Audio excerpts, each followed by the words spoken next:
So next I'd like to introduce a man that Time magazine heralded as one of the top 100 heroes and icons of the century, and the poet-prophet of alternative medicine. Deepak Chopra is a global leader and a pioneer in the field of mind-body medicine. He transforms the way the world views physical, mental, emotional, social, and spiritual wellness. He's the author of more than 75 books, and on your seats you have his soon-to-be released book, What Are You Hungry For? The Chopra Solution to Permanent Weight Loss, Well-Being, and Lightness of Soul, that will be published November of 2013. So please join me in welcoming to the stage Deepak Chopra.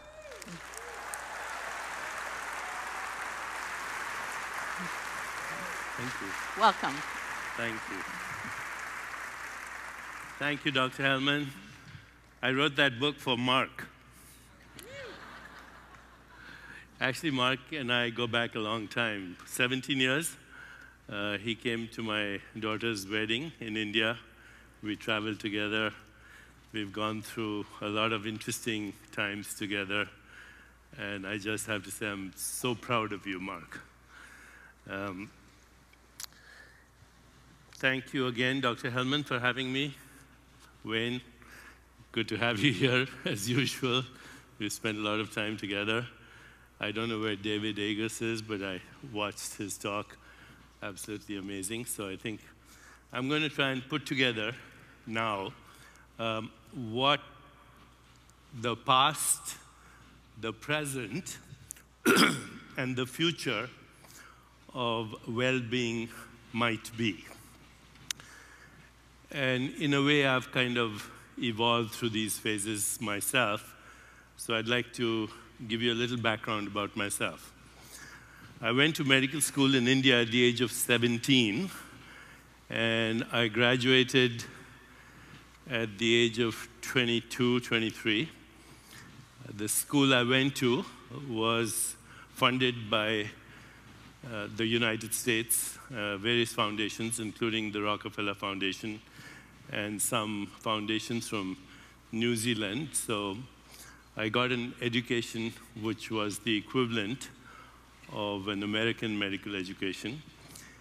And at the end of my 4 years, before I would start my internship, I got a letter from a foundation in the United States that I would be given a scholarship to come and train here for advanced medicine.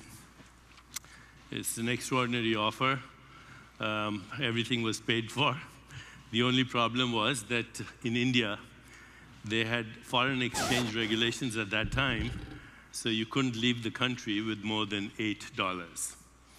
And furthermore, you had to do an exam that had to be approved by the American Medical Association.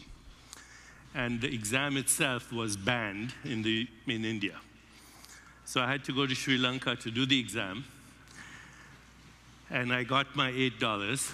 And there was an uncle that I had in London who lent me $100. So I had now $108.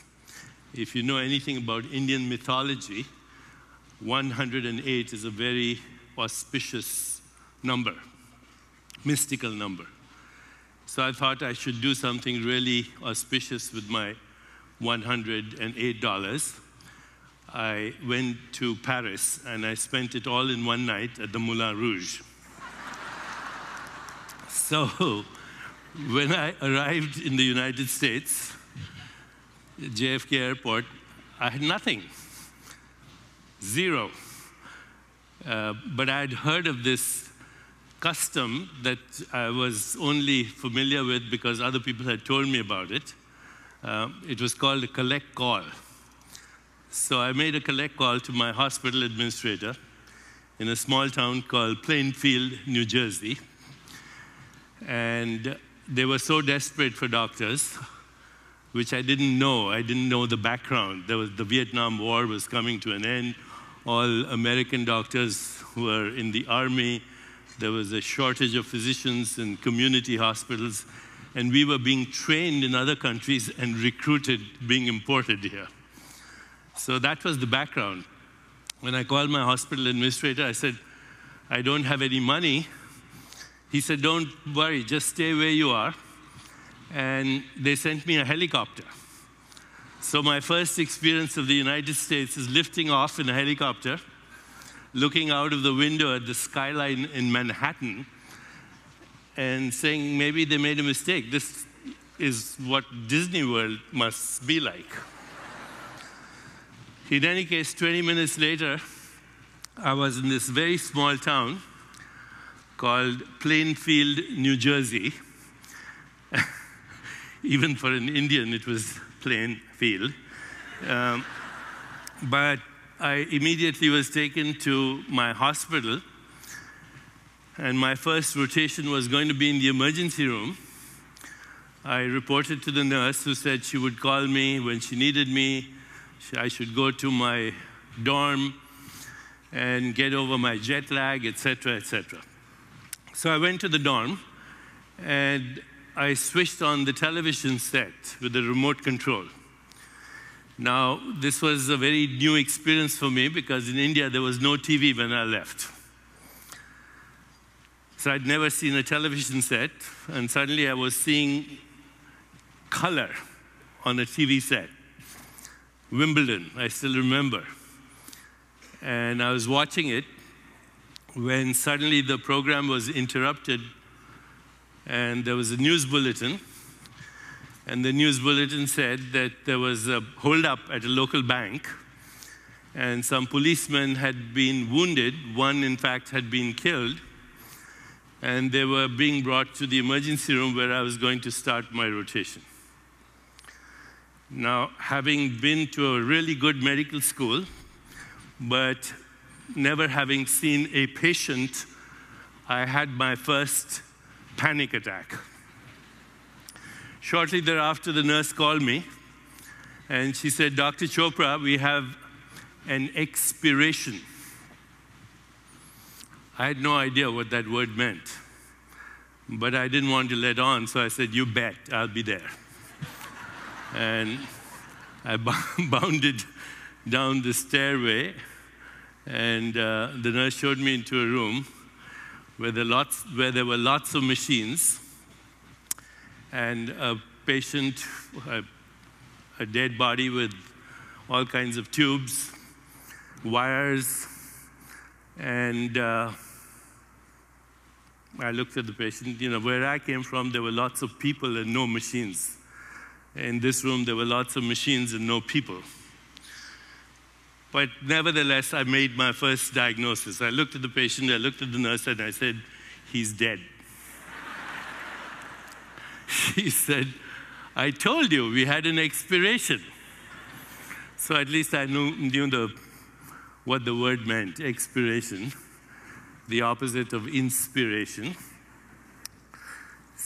But I still was confused. If a patient is dead, why do you need a doctor? So I looked at the nurse. I said, if he's already dead, what do you want me to do? And she looked at me very sternly, pointed her finger like this, and she said, pronounce him. I'd never heard that before. Your soul can't leave your body unless a medical deity, MD, says, I release you, now you go. But then something clicked. And I said, she wants me to do the rituals that we doctors do. You know, doctors have their own rituals. We're like modern shamans. We wear white coats instead of leopard skins. We have a stethoscope around our head, even though, instead of feathers, even though I really don't think stethoscopes have any use anymore. We use Latin mantras instead of Aborigine mantras. And instead of dancing around a fire, we dance around CAT scanners. So I understood she wanted me to do a ritual, listen to the heart, examine the pupils, things like that. So having trained in India, where we speak English a little differently, it's more similar to English than American English, although it's Indian English, where the word for a flashlight is a torch. I asked my nurse if I could have a torch. And she looked at me, and by now there were other nurses outside. They were watching this whole show, and my nurse looked at the nurse outside, and she said, "He wants a torch." And the nurse outside looked at me, kind of looked me up and down, and she said, "Maybe he wants to do a cremation." So, introduction to American medicine. Here's what happened. Within 6 hours, I was totally at home in the emergency room. I suddenly discovered I had surgical skills. And I loved to see wounded people. And that the worse, the more gory the wounds, the more I relished the experience. I didn't want to leave. It didn't even occur to me that the patient could be suffering. All I wanted to do was make a diagnosis and practice my skills. And this went on for 24 hours. And finally, the nurse said, "You need to get some rest." I said, "I don't want to go." She said, "No, you've got to get rest. Our interns and residents, they don't get enough sleep and they make big mistakes." So I said, okay. Very reluctantly, I left and I went to my dorm. I couldn't get any sleep. I was reminiscing over my wonderful experience in the emergency room.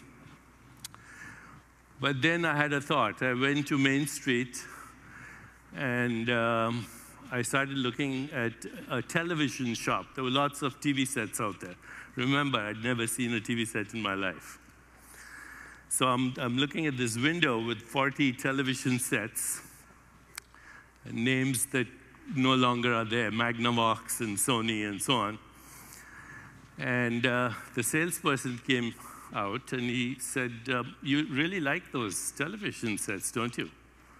I said, "I do." He said, "Why don't you come on in and buy one?" I said, "I don't have any money." He said, "What do you do?" I said, "I'm a doctor." He said, "Oh, come on, doc, come inside. All you have to do is sign this little piece of yellow paper, and you can take it home." I said, "Are you sure?" He said, "Of course." So I signed a little yellow piece of paper, and they delivered a television set to my dorm, where there were already so many other sets. I went back to the emergency room for 24 more hours, and this time I went to an automobile agency, and I asked for the manager. I said, "I'm a doctor. Do you have a yellow piece of paper?" He said, "Why?" I said, "I want that automobile." It was a Volkswagen Beetle for about $1,850. So I signed a yellow piece of paper and drove out in a brand new automobile. So this was the beginning of my American dream.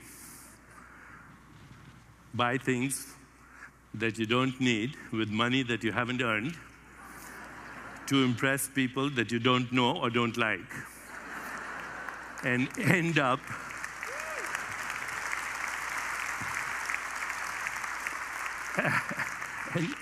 asking, why is there so much stress? So anyway, I finished my internship, and the next year I went to Boston, and I trained in internal medicine, endocrinology, For those of you who are not familiar with the word, it's the study of hormones.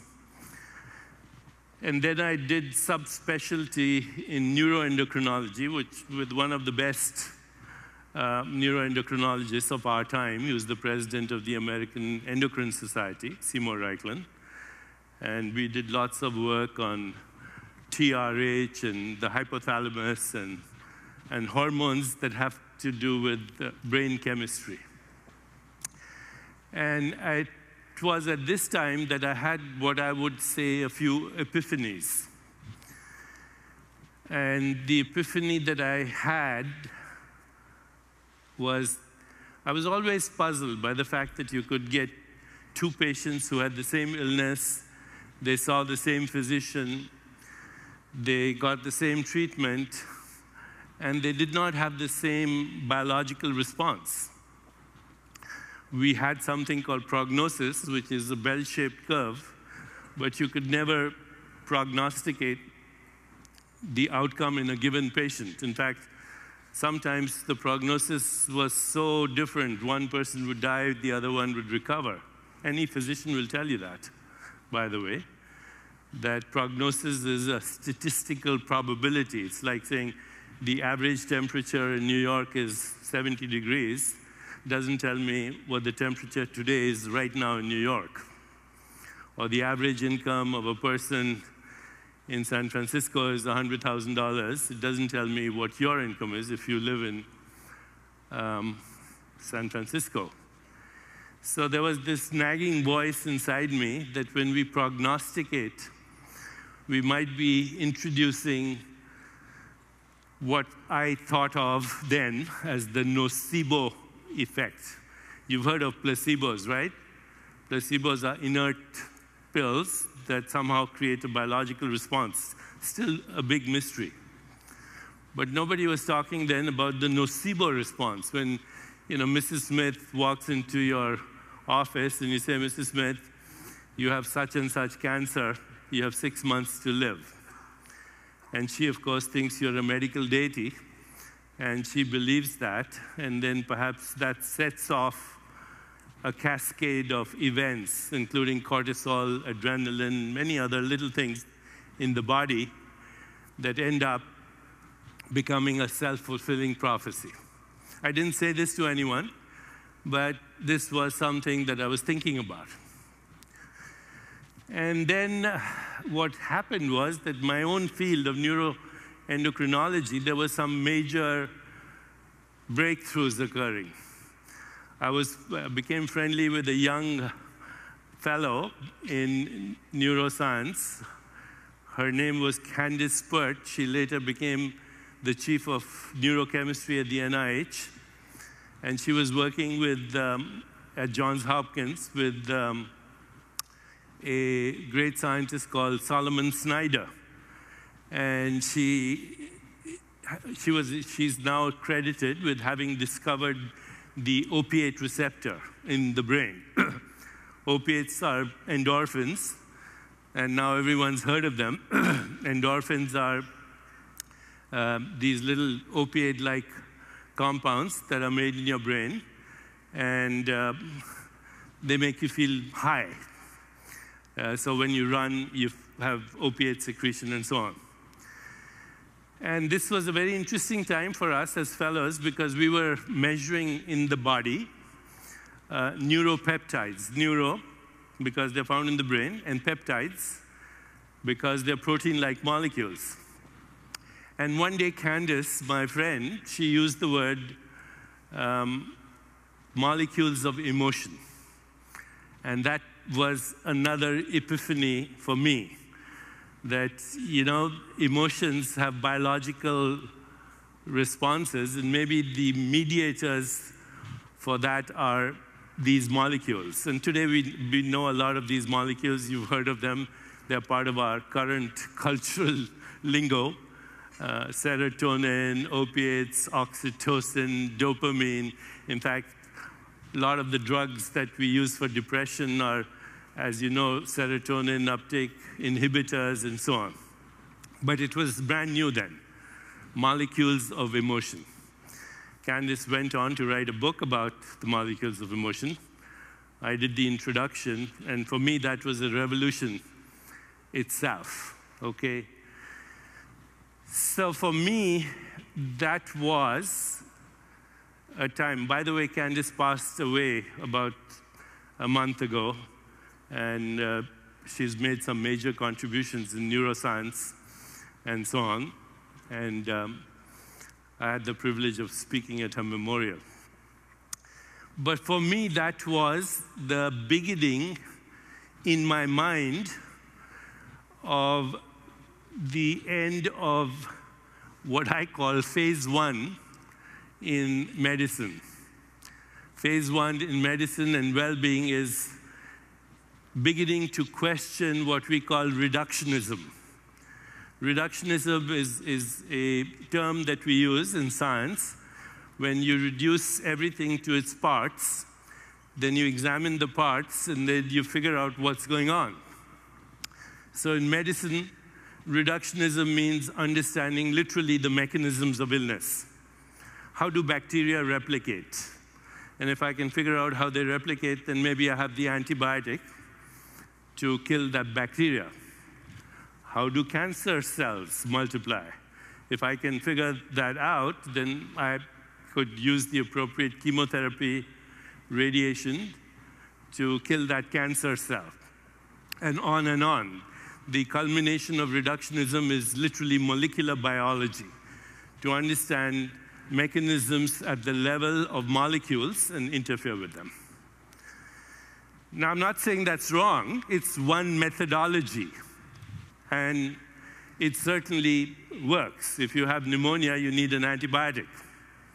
If you have cancer, you might read the appropriate chemotherapy, as long as you remember that chemotherapy can be used selectively in selective cases that respond, and that chemotherapy is not the be-all, or radiation the be-all in cancer treatment. That's why I admired the work of people like David Agers, who are looking at other ways to understand mechanisms than the traditional ways, which work, as I said, but selectively. So for me, reductionism was useful in acute illnesses selectively, but I also started to question in my mind the model in which I was trained. It was not only a reductionist model, it was a mechanistic model, and it was based on the idea of the human body as a physical machine, something that Wayne questioned today, and I'll get into his idea of the soul also in a little while. But I started to question the very idea of the body as a physical machine, and not only as a physical machine, but as a physical structure. You know, structure is a thing, it's a noun. So in medical school, even today, although I haven't been recently to the anatomy classes in medical school, but in my time, the first thing you learned when you went to medical school was the subject of anatomy.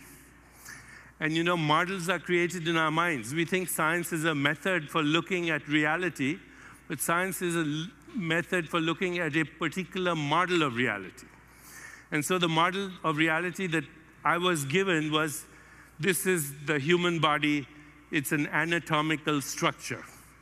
Now today, with all the things that we can do, PET scans and CAT scans and positron emission tomography and biosensors, which I'll talk about later, it's obvious that the body is not a structure, but it's an activity. Your body is not a thing. It's a verb. You know, things, actually nouns don't exist in nature. They're conventions of language. In nature, the whole universe, your body, your mind, and everything else is a verb. It's an activity. And even though for me this seemed like a good, brand new idea, I realized that it had been part of wisdom traditions for thousands of years. So the great Heraclitus, who's known as the father of modern medicine, and many others, in ancient Greece thought of the human body much like a river. And you've heard, of course, the most famous expression of all, no man steps into the same river twice, because it's a new river and it's a new man. And it occurred to me that that's what your body is. The real you does not step into the same flesh and bones twice. And we'll come in a little while to who this real you might be. Because through just regular, everyday experience, we are reshuffling the molecules of our body all the time. Eating, breathing, digestion, metabolism, how we experience the world through our five senses, elimination, thoughts, feelings, emotions, memories, desires, imagination, choices, activity, sleep, so many things that are influencing our body in every moment of our existence. It is a river. It looks the same, but it's never the same. Not a new idea, but for me at that time, a little epiphany. So I started looking at the science behind this. And I discovered that there were traditional sciences in the world that, in fact, were based on how the body flows through the experience of change. In medicine, when you go to medical school, the first thing you learn is not only the structure of the body, but in physiology, you learn something called homeostasis. Homeostasis is how the body stays in a dynamic state of non-change in the midst of change. So even though your body looks the same, it's not the same.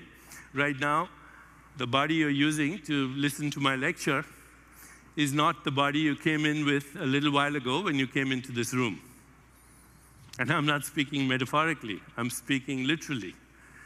Even with one breath that you breathe in 10 to the power of 22 atoms from this biosphere. With every breath, you breathe out 10 to the power of 22 atoms. They're coming from all the cells of your body. At the atomic level, you're literally breathing out bits and pieces of your heart and kidney and brain tissue. And technically speaking, we're all intimately sharing our organs with each other all the time. The great American poet Walt Whitman once said, "Every atom that belongs to you as well belongs to me." Every atom that belongs to you as well belongs to me.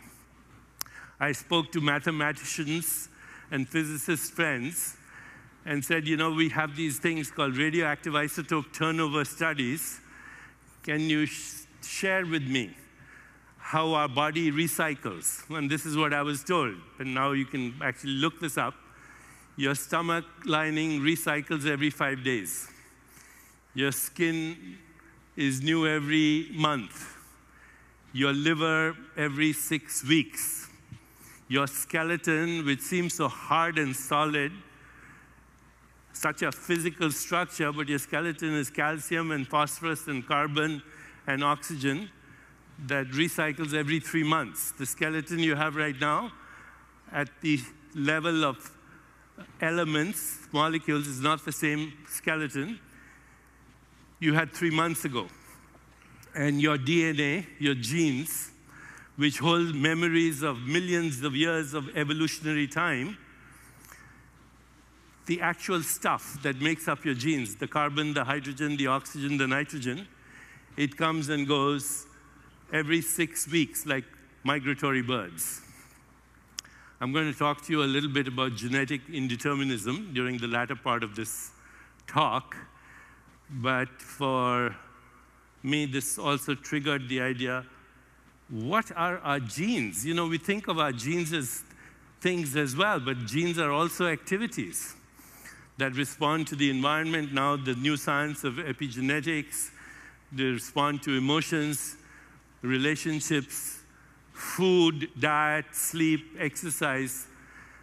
In fact, most of your genes, first of all, only 5% of your genes are active, and most of your genes are influenced in their activity by how you live your life, including your emotional life, personal relationships, and so on. But that's much later. This came, what I'm saying right now is brand new knowledge. It wasn't then, but I did wonder, what are genes? Because, 65% of your genes are the same as a banana. Did you know that? 80% of your genes are the same as a mouse. 98 point something percent of your genes are the same as a chimpanzee. This is the record of evolution in our bodies. About 3 weeks ago, I'm digressing. I was I was hosting Thich Nhat Hanh, the Buddhist monk that, Mark, I'm sure you know who he is, and you probably met him. I was hosting him in New York, and he was doing some calligraphy. He's drawing a circle. And he said, as he drew the circle, he said, I invite my father to draw the circle with me. Then he said, I invite my mother to draw this circle with me. He said, I invite my ancestors, all of them, to draw this circle with me. I sat through that meditation, but afterwards I called my co-author, Rudy Tanzi, who's the head of the genetics lab at Mass General, and also the director of neuroscience there. I said, Rudy, in everything we do, our ancestors are alive in every cell of our body. In every cell of our body, our ancestors are alive. But I couldn't do anything. I couldn't give this talk. I couldn't draw that circle. And it's not just my human ancestors. It's my animal ancestors, my plant ancestors, my microbial ancestors, going back to the first living organisms on the rims of volcanoes, which, if you want to impress somebody, are called chemolithoautotrophic hyperthermophiles. The continuity of life, going back to the beginning of time. And so this whole idea that the body is not a structure, but an activity, and it's the activity of what? And I don't think you can get away from the fact that it's an activity of the entire ecosystem in which you are embedded. We are, all of us, ecosystems from the level of every single cell in the body. Now, depending on who you speak to, scientists will tell you we have about 600 trillion cells in the human body. I've had other estimates, so forgive me if this is not the right one. 600 trillion cells, of which only 6 trillion cells are human cells. The rest are bacterial cells. So again, structurally, you are a walking bacterial factory with a few human genes hanging on. And it's an amazing thing, this activity, this human body with the 600 trillion cells is the ultimate in multitasking. How does a human body think thoughts, play a piano, kill germs, remove toxins, make a baby all at the same time? How does it do that? How does it track the movement of stars and planets? Because your biological rhythms are the symphony of the whole universe. Literally. We have circadian rhythms, seasonal rhythms, lunar rhythms, all kinds of rhythms that track the music of the cosmos. There's music embedded in the universe, and your body dances to it even though you can't name the tune. So, for me was born the era of holism, that we had to start looking at the body. Yes, reductionism was not going to die. It was very useful. But as we begin a new era, then we begin to see that the old science doesn't die. It is included and transcended. So the old science doesn't become obsolete. It is included and transcended. You need antibiotics, but you don't need to use them as much as you did. Right now, the most dangerous infections in our hospital are what are called nosocomial infections, which are antibiotic-resistant organisms as a result of the use of antibiotics, etc. I'm not going to go in a litany of all the problems that we create, but all you have to do is watch a commercial or anything on television. It doesn't matter what it is. It could be for reflux esophagitis or headache, and the symptoms start with anxiety and insomnia, and then move on to impotence, and then end with death. And then they say, oh, consult your doctor before you take this. So I think reductionism is here to stay, but as we begin to expand our idea of what the human body is, an ecosystem, you as a conscious being in an ecosystem. And that ecosystem is your body as well, with the human cells and the microbial cells all kind of dancing together to create homeostasis or self-regulation. Homeostasis is self-regulation, self-directed.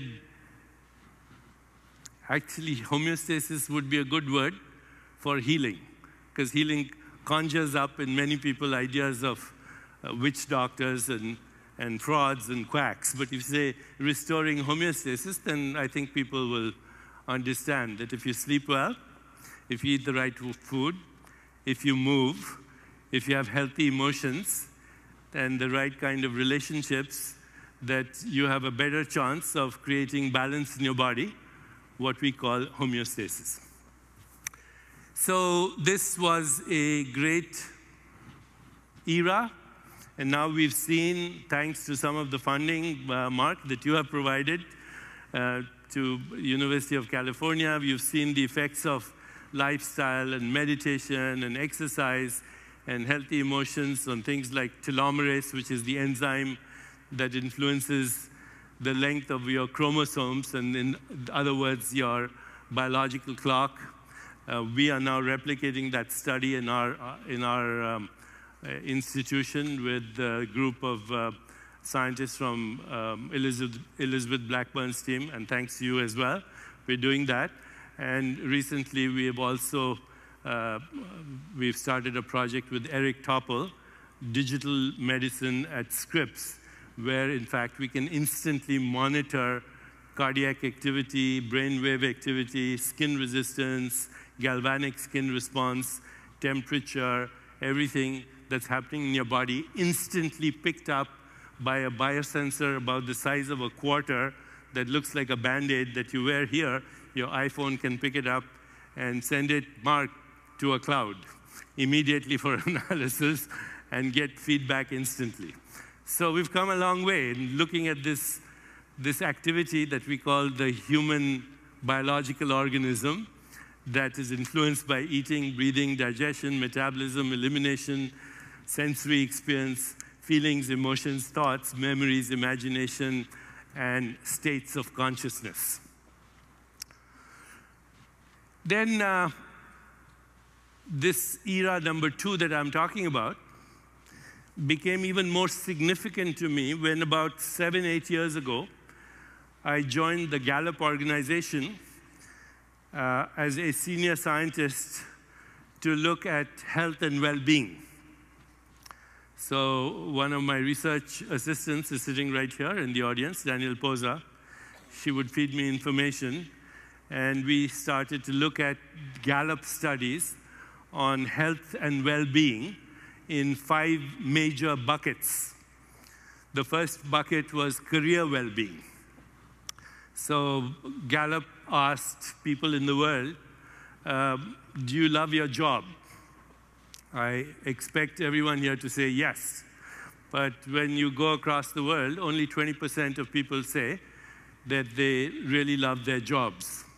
In fact, another statistic that you might be, I shouldn't say amused, but alarmed to hear, is that more people die in our civilization at Monday morning at 9 o'clock because they hate their jobs. This is an extraordinary accomplishment which only the human species can take credit. Presumably, no other animal knows the difference between Monday and Tuesday. Here are some very interesting statistics.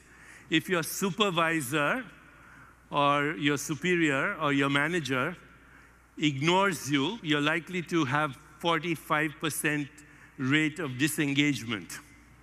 And within 6 or 7 months, you're likely to fall ill. If your supervisor doesn't ignore you, but criticizes you, you actually get better.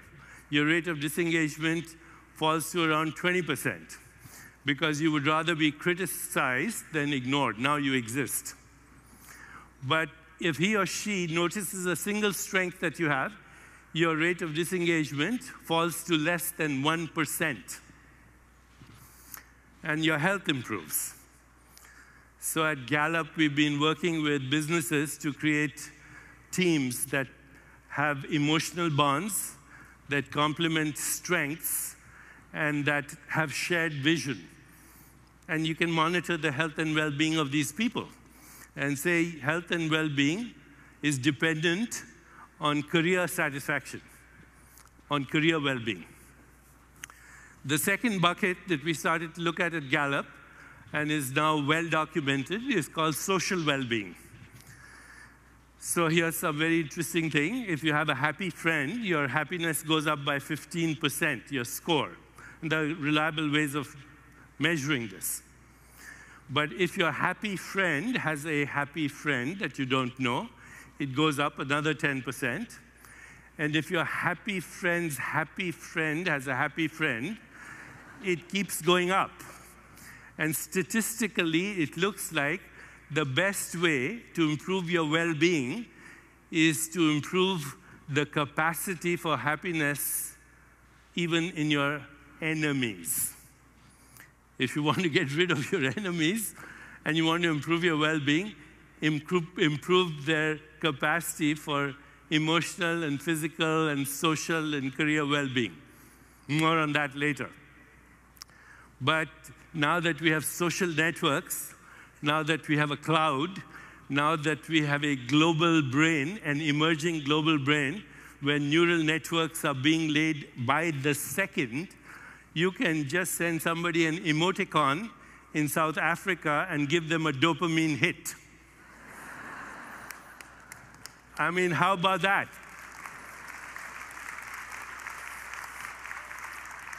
We are so hungry for attention, for affection, for appreciation, that we can use the new neural networks of the global mind, the global brain, to actually cause biological changes in people in remote areas. 10 years ago, this would be an outrageous idea. Similarly, you can give somebody stress and raise their blood pressure by doing other things, just by sending them an email. You can raise their blood pressure, cortisol, adrenaline, which compromises their immune system, etc., etc. In other words, states of consciousness match states of biology, and your mind is not just in your brain, no longer. Candice taught me that the mind is in all the cells of the body, because when we started looking at neuropeptides, we couldn't call them neuropeptides anymore. They're found in all the cells of your body. So today, if you say, I have a gut feeling about such and such, your gut makes the same chemicals that your brain makes when you have those feelings.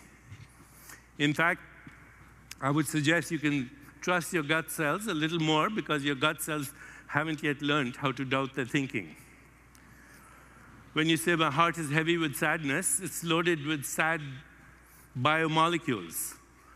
Your heart has the same receptors to the molecules that we make in our brain.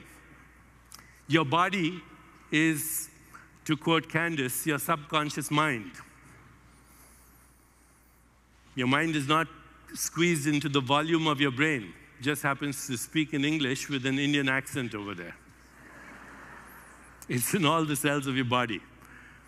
What is this thing we call the mind? You know, I've asked many scientists, can you define the mind for me? And most people haven't even come to a definition of the mind. till I came across Dr. Dan Siegel, who's a neuropsychiatrist at UCLA. And so far, this is the best definition of mind that I've heard. He says the mind is an embodied and relational process. I'll repeat that. The mind is an embodied, it's in my body, and relational process that regulates the flow of energy and information in an ecosystem. And our ecosystems keep enlarging.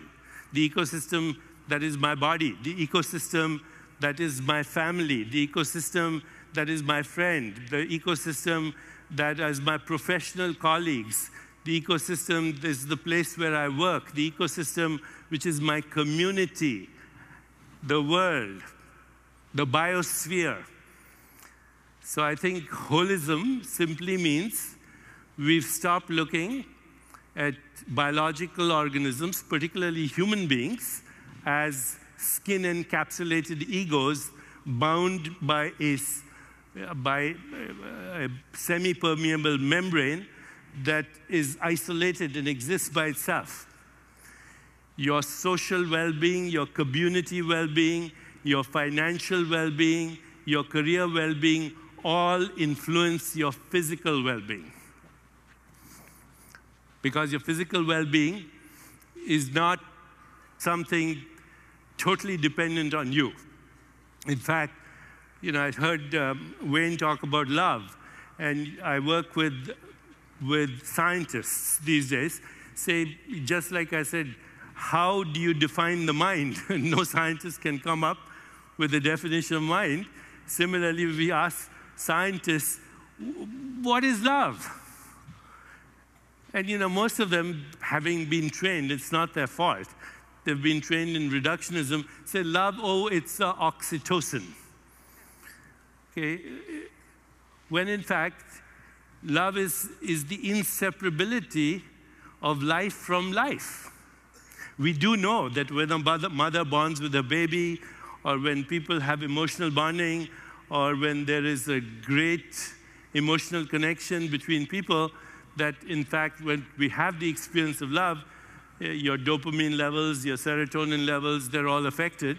And these so-called biomolecules are not only just biomolecules of emotion, they happen to be immunomodulators. They modulate the activity of your immune system. Not make it too aggressive, not make it too underactive, but fine-tune it, which is a great concept these days in science, because everything that's happening in your body is so fine-tuned and with such precision to regulate you in the direction of homeostasis, whether it's blood pressure, hormone levels, body temperature, et cetera, et cetera. So now is the era where we can study the biology of emotions in a much more precise way. And part of it, of course, is the new neuroscience that allows us to map out the brain as we are experiencing different emotions.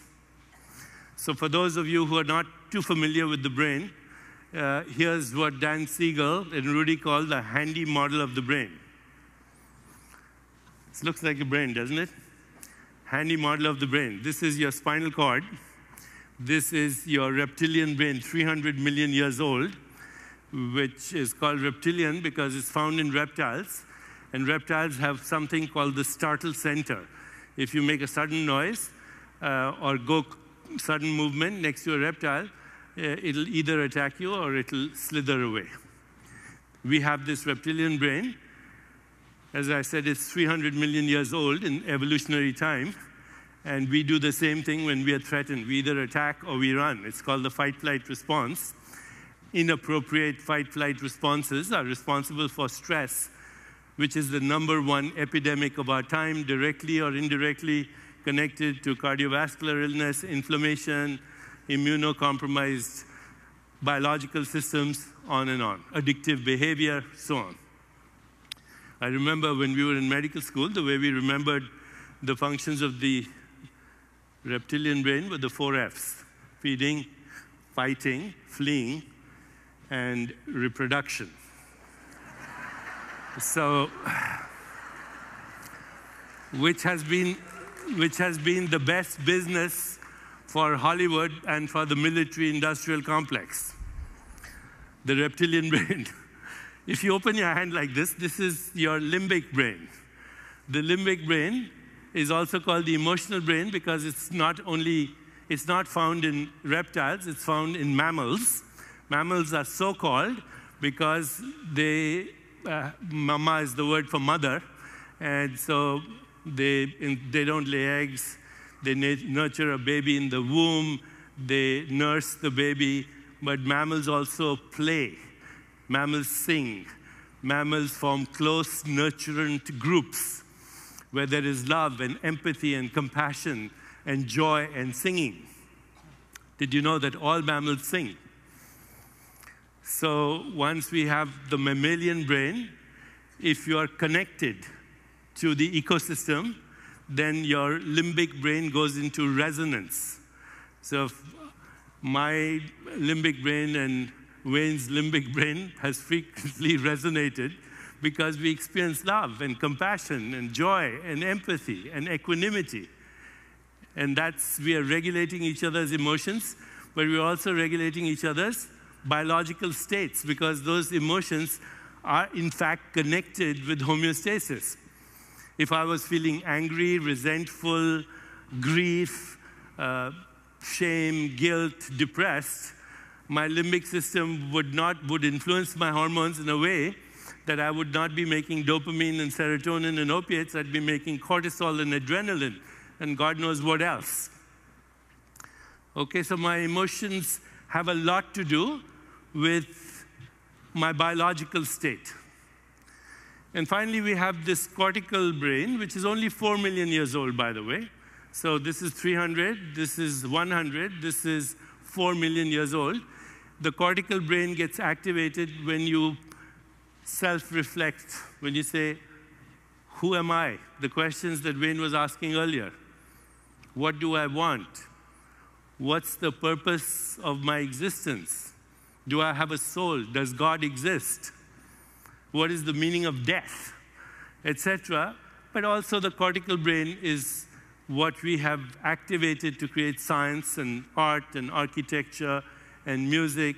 In fact, the cortical and limbic brain together is an amazing combination. In India, we call it yoga, the yoga of love and the yoga of creativity and the yoga of knowledge. Yoga, by the way, is a word which means union, going back to the source. Source, which source? Yourself. So this is the era of holism. One of the things that we did study a few years ago at the instigation of His Holiness the Dalai Lama, again, Mark, you've been a big supporter of all these wonderful initiatives, but His Holiness said to social scientists, he said, you know, all you talk about is stress. Has anyone ever done a study on happiness? So off went our social scientists, and 2 years later, they came back with what they call the happiness formula. So since I have the opportunity to be with all of you today, I would like to share with you the happiness formula. Here it is. H is equal to S plus C plus V. H stands for happiness. S stands for set point in the brain. The set point in the brain is a brain mechanism, presumably a neural network that has been programmed to see things as problems. So if you look at the world and you see a problem, then you have a set point for depression. If you look at the world and see an opportunity, you have a set point for happiness. And so there's now a lot of debate whether it's nurture, nature, because it seems our set point determines 50% of our daily happiness experience. And it seems that the set point is determined during our very early days, infancy almost, like first year or 2 years in life, when a baby bonds emotionally with its parents, but particularly with its mother. A baby does not understand language as in linguistics, but a baby understands language which is emotional. A baby looks at its mother, looks at her eyes. Is she looking friendly or not? Looks at her face. Is she smiling? Looks at her posture, open or not? The tone of her voice. And the baby's networks, neural networks, mirror the neural networks of its parents. So the baby's set point is determined during its emotional development right in the beginning of life. So when you hear this news that your set point is already determined for you, it can sound very depressing, right? Because you had nothing to do with it. You say, I'm screwed. Well, can you change your set point? And the answer is yes, you can change your set point through mindfulness practices, through meditation, through self-awareness, through self-reflection, through transcendence, through conscious choice-making, and many, many, many other ways to change the long-term, what were called the networks that connect with each other. It's called long-term potentiation. You can change it through mental practices, which I just mentioned, particularly mindfulness and meditation and transcendence. Anyway, that's 50% of your daily happiness experience. 10 to 12% of your happiness experience comes from the second part of the formula, C. C pertains to conditions of living. So do you have lots of money? Or do you have very little money? And what we know now, that conditions of living influence your happiness by about 10 to 12% on a daily basis. So of course, if you're extremely poor, you will be unhealthy and unhappy because it's a lot of stress for you. But having lots of money doesn't guarantee that you'll be happy because you could still have the same stress. The poor and the rich share one thing in common. They think about money all the time. So if you win the lottery, you will be very happy in the beginning, but in about 6 months, your happiness will plateau. In 1 year, it will return to its baseline state. Doesn't change your set point. The third part of the formula, remember, H is equal to S plus C plus V. It's voluntary actions. It's the choices we make on a daily basis. And scientists talk about two kinds of choices that we make. These are social scientists. The first choice is for personal pleasure. So guess what's the #1 choice for personal pleasure in the United States? Anyone? Anyone? Food, it's #2. So you're pretty close. Sex, it's #3. If it was #1, we'd be a healthier nation. The #1 choice for personal pleasure is shopping. We have a word to describe human beings. We call them consumers. An ugly word to describe a luminous stardust being whose atoms were born in the crucible of stars billions of years ago. But there it is. So do choices that give us personal pleasure make us happy? The answer is yes. But the happiness lasts only for a few days after the experience. If you want real happiness, then you have to have fulfillment. And that means you have to have meaning and purpose in life. You have to have creative expression. You have to have relationships where you know how to make other people happy. In fact, all the science shows that the fastest way to be happy is to make somebody else happy. And you don't have to buy them a new iPhone. You can give them a little attention, which means listen to them, a little appreciation, notice something good about them, and affection, which means you care about them. And you start this process of limbic resonance and the whole cascade of events that not only makes you happy, but improves your health and well-being. Okay, so we've talked about holism as the second era.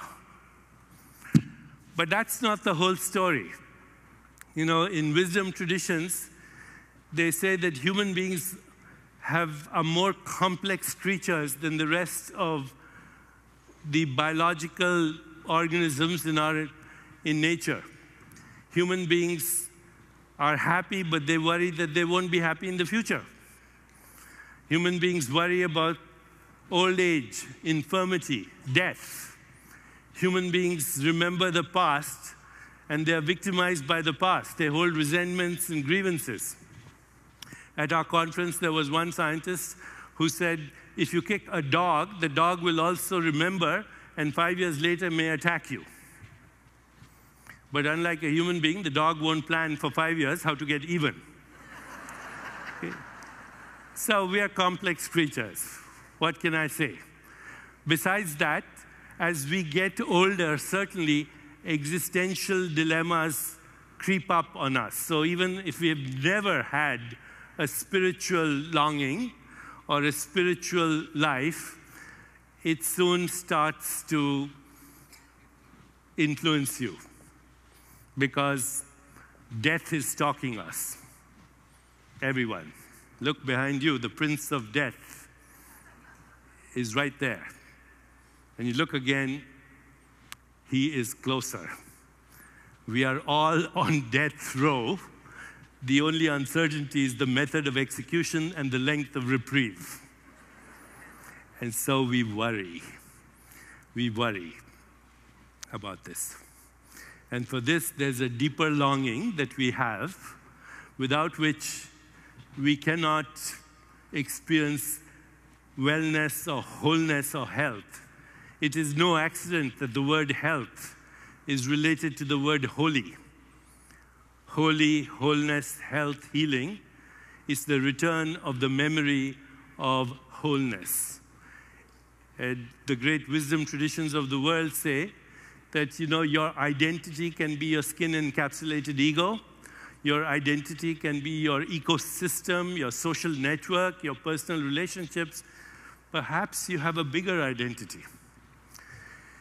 So in the last part of my talk, I want to talk to you about this bigger identity without which our healing is not going to be complete. I've thought about this bigger identity for all my life. But about 3 years ago, as I was traveling the country, on a book that I had just finished, it's called God, A Story of Revelation. And it tracks how human beings have thought of the mystery of their existence from the time of the Old Testament to Einstein's time. So it has the story of St. Paul and other great wisdom tradition leaders like Rumi and Hafez that you quoted, St. John of the Cross, and many others, and ends with Einstein. And so I was traveling the country, came to Los Angeles, where I was picked up by my son and my then 5-year-old grandson. His name is Krishan. We call him Krishu. And as we got out of the airport, little Krishu is only 5 years. He says to me, Dada. Dada is the Indian word for grandfather on the father's side. He said, Dada, what is dark energy? 5-year-old kid. I said, what do you know about dark energy? He said, it flows through the night sky. Very poetic. I said, what else do you know about dark energy? He said, it's 70% of the universe. So boy, this 5-year-old kid is telling me all this stuff. So we get out of the airport and we're driving in Santa Monica. I roll down the window. It's a beautiful day. We can see the ocean. And he looks at me and he says, how did they make the ocean? I said, who make the ocean? He said, they. I said, no, Krishu, I'm not going to tell you how they made the ocean if you don't tell me who's they. So he thinks for a little bit. He reframes the question. He says, how did the ocean get made? Smart little kid. So I said it got made the same way that the earth got made. It's a piece of rock. It fell off a big star. And that's earth and ocean. And, there are other pieces like that in our solar system, let me ask you the question now. How many planets do we have in the solar system? He says, well, if you count Pluto, there are 9. And if you don't count Pluto, there are 8. I said, that's right. And where did the solar system come from? He said, from the galaxy. I said, yeah. Which galaxy? He said, Milky Way. I said, that's true. Where did the galaxy come from? He said, other galaxies. I said, that's true too. And where did the other galaxies come from? He said, the universe. I said, that's true. And where did the universe come from? And without batting an eyelid, he said, from another dimension. Ladies and gentlemen, I've been thinking about this for 30 years. And this kid summarizes everything in less than 3 minutes. So I said, you know, I'm Indian, so you can't help it. I'm thinking, who's incarnating right now? And all kinds of names are going through my head, you know, Einstein and Galileo and Newton. And I said, how do you know all this? He said, oh, it's in my Pokemon. So I share this with you because, you know, one of the things Salesforce does is connect people through the emerging neural network. And if you're not up to speed with the Pokemon, you're out of the collective zeitgeist at the moment, and you don't know what the heck is going on. But the second reason I share this story with you is that my grandson raised 2 very important questions in today's science. They're called open questions. Open questions because we have no answer, okay? And they could be the 2 most important questions of our existence. The first open question in science today is, what is the stuff of the universe? What's it made up of? And the short answer is, we don't know. Why don't we know? Because, as my grandson said, there's all this dark matter and dark energy. Dark energy is what Einstein called the cosmological constant. It's this strange energy that is moving galaxies apart and ripping space faster than the speed of light. So the cosmic horizon is 47 billion light years away from us, from where we are, or from any location. 47 billion light years means it would take 47 billion years for light to come from there to here. It's not only what's across, it's not only unknown, it's the unknowable. Because by the time light gets here, our entire galaxy will have burnt itself up into the heat death of absolute zero.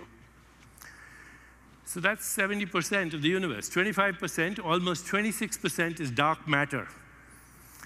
What is dark matter? We don't know.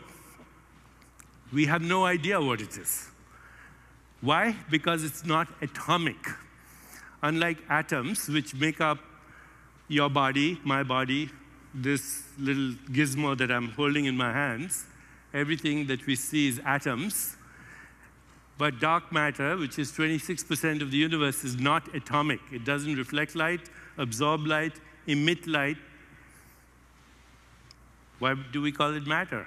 Well, because it bends space-time in the same way as regular matter, and therefore is the gravity, the scaffolding of galaxies. And were it not there, you and I would disappear right now because gravity holds us together.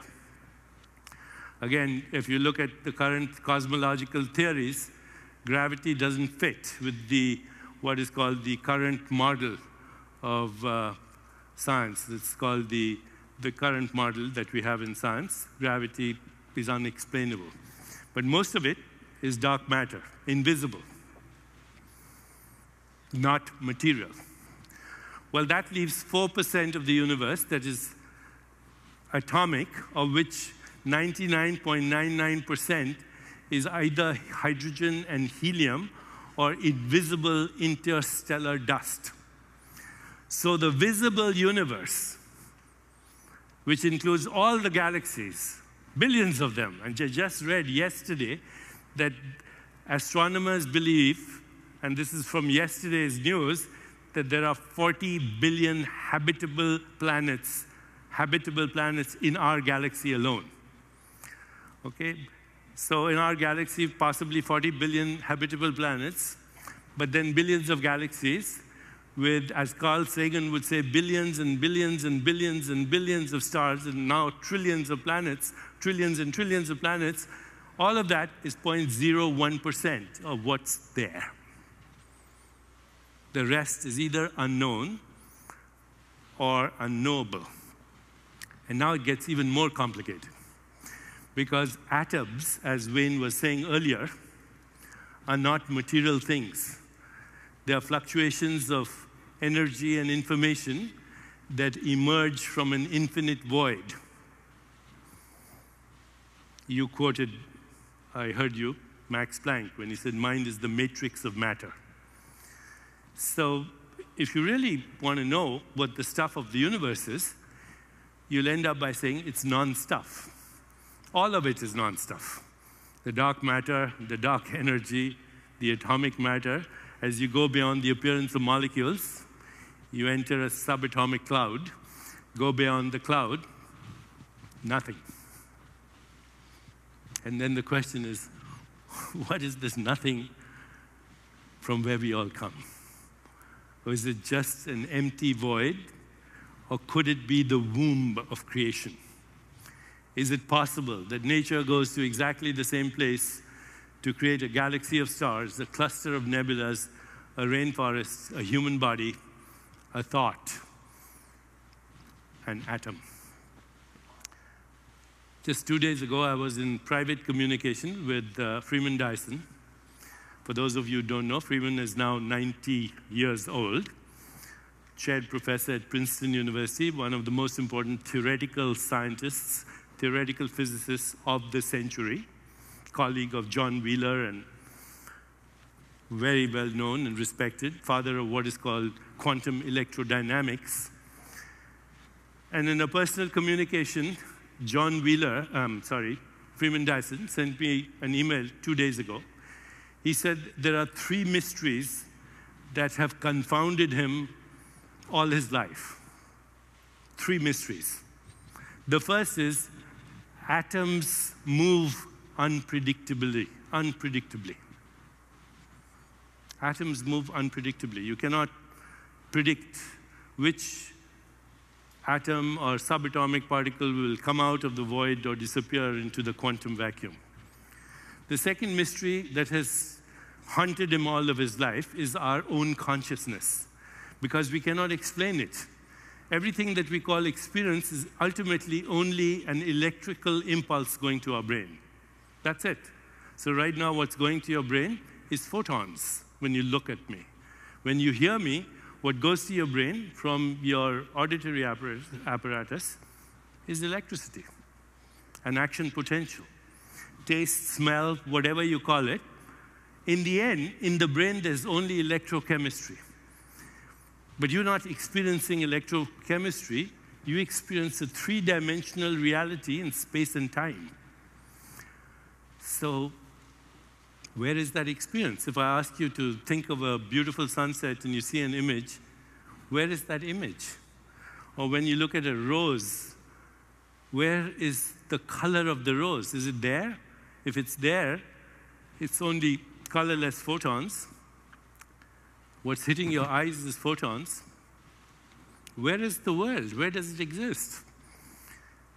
We can say consciousness, but then where is the consciousness?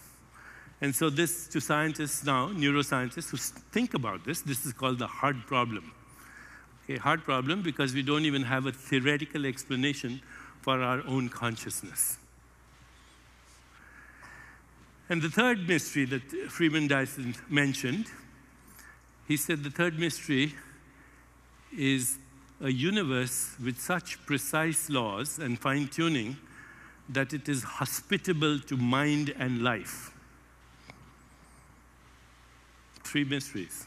Atoms moving unpredictably, the mystery of our own consciousness, and a universe fine-tuned with precise laws. If they were not fine-tuned by, a few decimal point, we wouldn't be having this conversation. So fine-tuned for mind and life. In the same email he shared with me, which I'm going to treasure because, I didn't think he would even respond to me. He says, I don't understand these mysteries, but I think they are connected. I think they are connected. So now, if you go back to the great scientists of the last century, Max Planck, Wolfgang Pauli, Schrödinger, Heisenberg, they all seem to say that consciousness is actually fundamental in the universe, that space-time, energy, information, and matter are emergent properties of consciousness, that consciousness conceives, governs, constructs, and manifests the world. Wayne called it God. I'm kind of reluctant to call it because it's such a loaded word. People go to war just for the definition. So I'm happy with calling this underlying ground of our existence consciousness. There's a universe, and then there is consciousness that makes us aware of the universe. And where science is struggling, spiritual wisdom traditions have said, you can have the experience of this consciousness, transcend, go beyond the subject-object split. Make love, compassion, empathy, joy, equanimity your priorities. Do something for the ecosystem in which you have evolved. And find that part of you that is not in space and time, and you will lose the fear of death. And if you look at all the spiritual traditions of the world, that's what they have in common. Transcendence, the emergence of platonic truth, love, compassion, joy, equanimity, empathy, loss of the fear of death, what I would call epistemic humility. Epistemic humility. Epistemology is that science of, is that philosophy, aspect of philosophy which says the human nervous system is not necessarily the most developed organ in evolution to give us a clue to the mysteries of life. Evolution was there for the survival of the species, not for uncovering truth. And reverence for our existence. The Africans say Ubuntu, I am because you are. There is no me without you. And when we have these experiences, then only we can say that healing is complete. Healing is physical, healing is emotional, healing is in the mind, intellectual. We need to feed our hunger. Hunger for food, hunger for love, hunger for compassion, hunger for empathy, hunger for joy, hunger for peace, but ultimately, hunger for meaning. No neural network will process meaning for you. Only you can do it for yourself by your own self-reflection. When you ask yourself, who am I? And then ask yourself, who is asking the question, who am I? Who's this consciousness embedded in this entire ecosystem? Wayne quoted Rumi a lot, so let me quote him too. Rumi said, who am I in the middle of all this thought traffic? If you know the answer to that, it might be your ticket to freedom. He also said, we come spinning out of nothingness, scattering stars like dust. Look at these words, spinning out of nothingness. This is within your power. You are a luminous stardust being that was born in the crucible of stars. And you have awareness. This is your most precious gift. And as you expand your awareness, you could be a skin-encapsulated ego. You could be your business network. You know, people go to meetings all the time, not even listening to the meetings, they're networking. Okay, that's part of your ecosystem. But as you expand your ecosystem, there's no boundaries. It is the whole universe itself. This has to be our new tribe. The new tribe, which has the same mantra, Ubuntu, I am because you are. But you are includes all tribes, all sentient beings. It includes our little planet, a little speck of dust in what seems a mindless void, but in fact could be the womb of creation. It includes the whole universe. It is the mystery of our existence.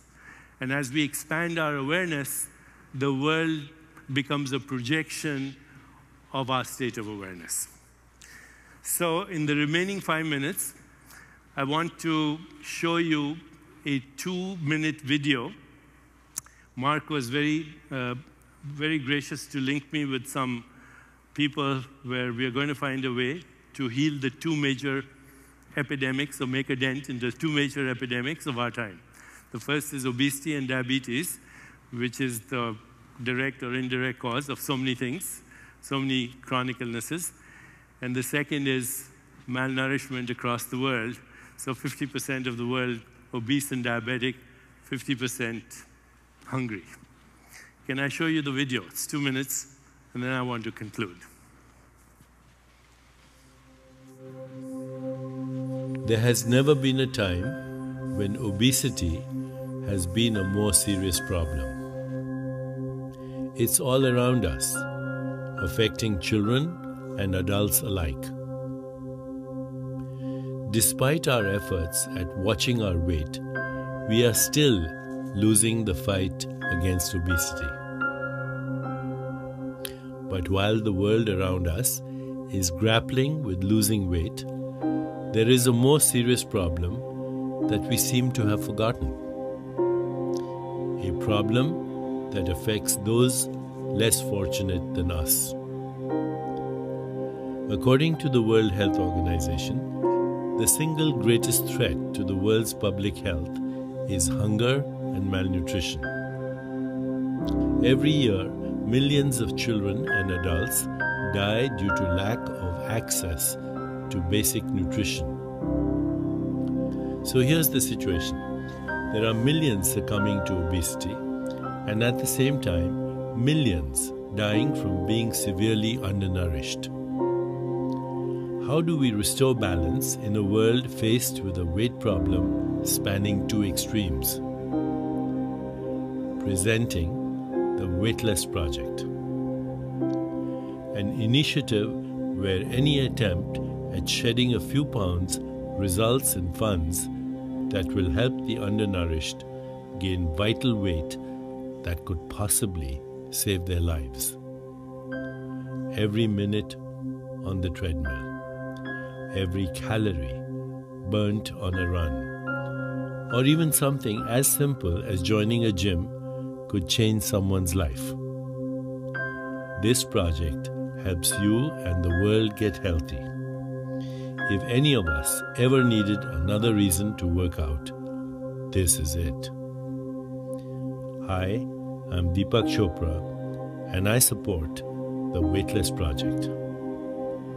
To know more, log on to choprafoundation.org or weightlessproject.org.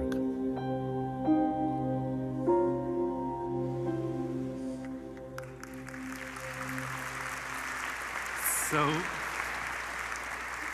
this is the first announcement, Mark, and I'm wearing all these biosensors, as you know, Jawbone, Fitbit, Basis.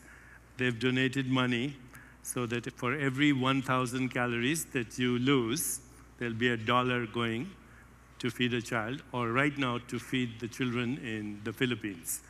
So if you can log on, and if you have a device, then we'll record your calorie expenditure, and a child will be fed somewhere in the world. And then we'll get all the gyms and everybody to work.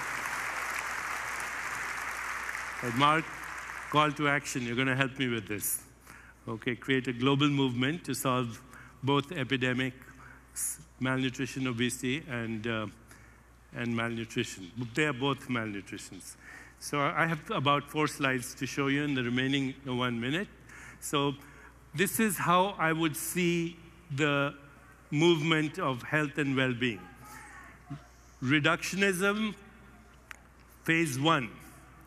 Phase 2, holism, including the ecosystem. Phase 3, biosensors, biotechnology, and digital medicine. Phase 4, personalized medicine, and phase 5, global medicine. This is the future of medicine, but it's also the future of technology.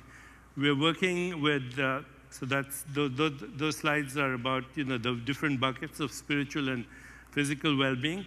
But let me conclude by showing you that we are very close to personalized medicine with bioregulation, a deeper understanding of neuroplasticity, stem cells and cloning technology, but using your own stem cells. A colleague of mine, Neil Thies at Mount Sinai, has shown that you can clone your own. In fact, you have stem cells in your own circulation as I speak. Genetic modulation, but also influencing genetics through environment, the whole era of epigenetics.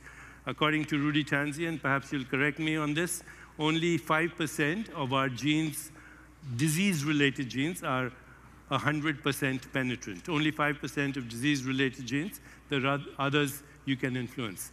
Nanobots, little computers, ultimately quantum computers that you can instruct to roam the blood vessels of your body and induce healing, and ultimately states of consciousness that would be correlated with states of biology. Algorithms for social unrest, crime rate, hospital admissions, accidents, quality of leadership. We've just finished the study. The biosensor is about this big. Mark, it's the size of a Band-Aid. You wear it here, picks up your brain waves, picks up your heart rate variability, about 12 other biomarkers on your iPhone, transmits it to Scripps, instant feedback. And we could create a global movement that finally connects who we are and the cosmos. Thank you very much.